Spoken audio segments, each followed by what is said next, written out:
Dracula, Chapter 11, pages 165 to 175. Lucy Westenra's Diary, September 12th. Why was kind Dr. Van Helsing so fierce about these flowers? And yet he must be right, for I feel comforted by them. I am not afraid to be alone tonight. I never liked garlic before, but somehow this is delightful. There's a peace in its smell. I feel sleepy already. Dr. Seward's Diary, September 13th. I picked up Van Helsing from his hotel, and we arrived at the Westenras at 8 o'clock. It was a lovely, bright autumn morning. When we entered, we met Mrs. Westenra, who is always an early riser. She greeted us warmly and said, "Lucy is better. The dear child is still asleep." I looked into her room and saw her, but I didn't want to wake her. The professor smiled joyously. He rubbed his hands together and said, "Aha, my treatment is working." Mrs. Westenra replied with a smile, "You must not take all the credit, doctor. I have helped Lucy as well." "How do you mean, ma'am?" asked the professor. "Well, I was worried about her during the night, so I went into her room. She was sleeping soundly, but the room was awfully stuffy. There were a lot of strong-smelling flowers everywhere, and she actually had a bunch of them around her neck. I thought that the heavy odor would be bad for her, so I took them all away and opened the window to let in a little fresh air. You will be pleased with her condition, I'm sure." She walked away toward her breakfast. As she spoke, the professor's face had turned gray as ashes. He controlled himself in front of her, and he actually smiled as he held open the door for her to leave the room. But the instant she had disappeared, he pulled me into the dining room and closed the door. Then, for the first time in my life, I saw Van Helsing break down. He raised his hands over his head in silent despair and then beat them together in a helpless way. Finally, he sank down on a chair. Putting his hands before his face, he began to sob out loud. "God, God, God," he said, "what have we done? What has this poor girl done? This poor mother, meaning nothing but good, may have destroyed her daughter, body and soul, and we must not tell her. We must not even warn her, or she will die. Then both will die. Oh, how the power of the devil acts against us." Then he jumped to his feet. "Come," he said, "come, we must see. Devils or no devils, or all the devils at once, we must fight him." Together, we went up to Lucy's room. Once again, I drew up the blind while Van Helsing went toward the bed. This time, neither of us was surprised to see the poor face with its awful waxen whiteness. Without a word, he went and locked the door, and then began to set out the instruments for yet another transfusion. I had begun to take off my coat, but he snapped. "No," he said. "Today I shall provide. You are weakened already." And as he spoke, he took off his coat and rolled up his shirt sleeve. Again the transfusion, again the narcotic, again some return of color to her ashy cheeks, and the regular breathing of healthy sleep. After Van Helsing had rested a while, he told Mrs. Westenra that she must not remove anything from Lucy's room without asking him. He explained that the flowers were a form of medicine, and that breathing their scent would help cure Lucy. Then he said that he should watch her for the next 2 nights and would call me when he needed me. After another hour, Lucy awoke from her sleep, fresh and bright, and seemingly not badly weakened. Lucy Westenra's Diary, September 17th. 4 days and nights of peace. I am getting so strong again. Since Dr. Van Helsing has been with me, it is as if I have awakened from a long nightmare and found the beautiful sunshine and fresh air around me. The notes that used to frighten me out of my wits, the distant voices that commanded me to do things I didn't understand, have all gone away. I go to bed now without any fear. I have grown quite fond of the garlic, and a boxful arrives for me every day from Holland. Tonight, Dr. Van Helsing is going away, as he has to be in Amsterdam for a day. But I am well enough to be alone. I will sleep as well as I did last night, even though the trees or bats or something flapped almost angrily against the window panes. The Pall Mall Gazette, Zoo Wolf Escapes, Returns, September 18th. A gray wolf by the name of Berserker escaped earlier this week from the zoological gardens. Zookeeper Thomas Bilder, who looks after the wolves, described the wolf as gentle and nearly tame, and said he was greatly surprised by the animal's actions. Bilder mentioned that all his wolves had seemed greatly disturbed early in the day of Berserker's escape. Hearing the racket they were making, he came to investigate and found a stranger standing before their cages.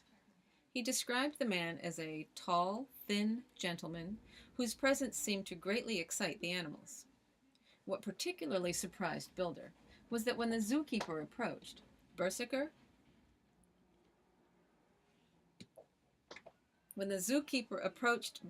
and petted him to quiet him, the strange man did likewise, and Berserker, who Bilder says would not usually let a stranger near him, lay down quietly and allowed the man to touch him. Later that night, Bilder reports that all the zoo's wolves began howling madly. When the zookeeper went to see the cause, he found Berserker gone. Most surprisingly of all, the wolf later returned voluntarily to Bilder's cottage, located on the grounds of the zoo. He had suffered a number of small cuts on his head, and there were bits of glass embedded in his skin. His cuts were cleaned, and he was safely returned to his cage. Dr. Seward's diary, September 17th. I was working in my study after dinner when the door burst open and in rushed Renfield. He ran straight at me, a dinner knife in his hand. I had no chance to defend myself before he had struck at me, cutting my left wrist badly.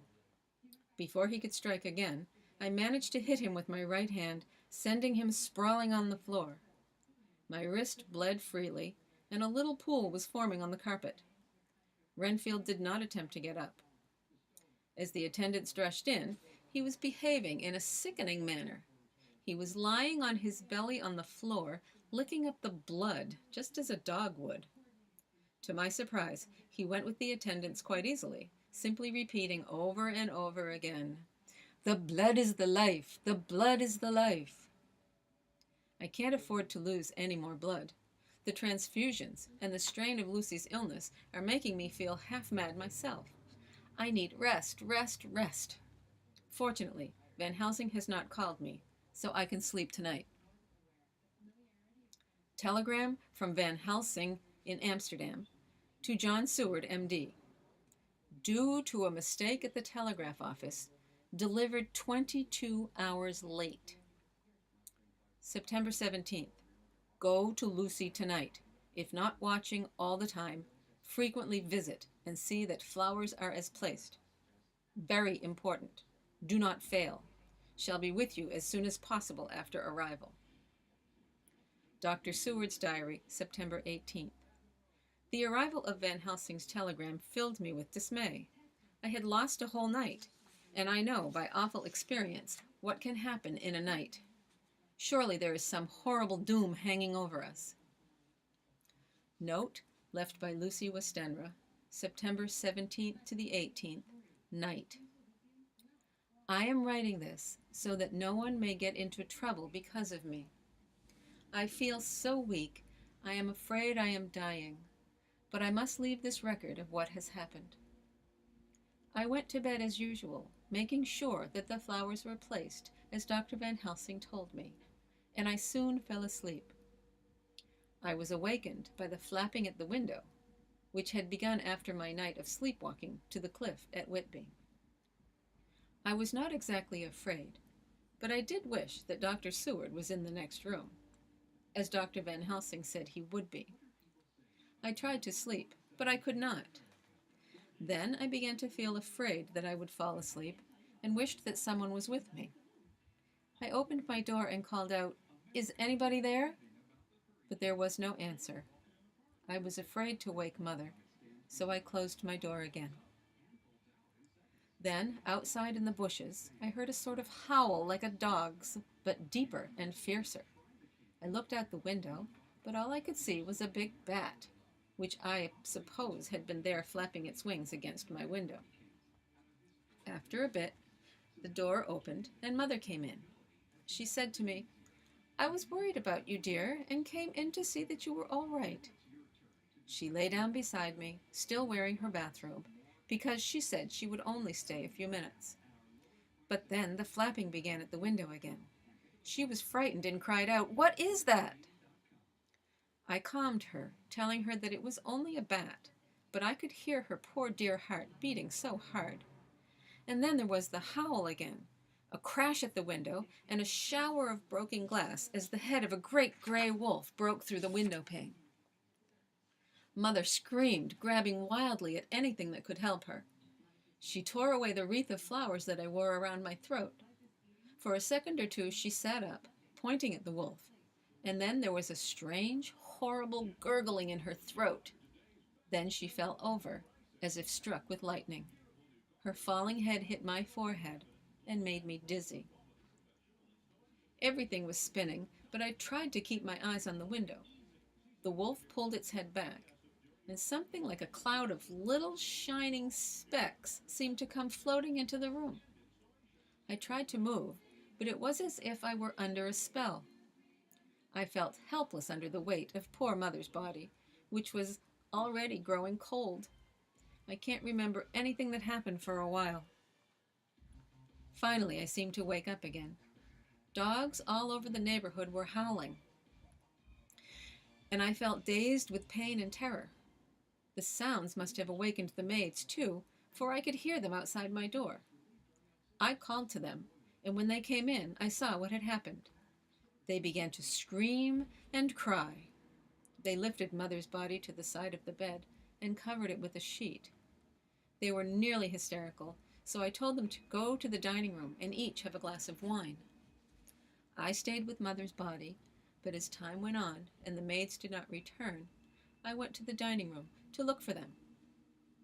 My heart sank when I saw what had happened. All 4 maids lay helpless on the floor, breathing heavily. The bottle of wine was on the table, half full, but there was a queer burning smell coming from it. When I examined the bottle, I realized it smelled of the sleeping medicine that Mother's doctor gives her. I should say, used to give her. Looking around, I found the little medicine bottle empty. What can I do? What can I do? I am back in the room with Mother. I cannot leave her, and I am alone, except for the drugged servants. I do not dare go out, for I can still hear the howling of the wolf through the broken window.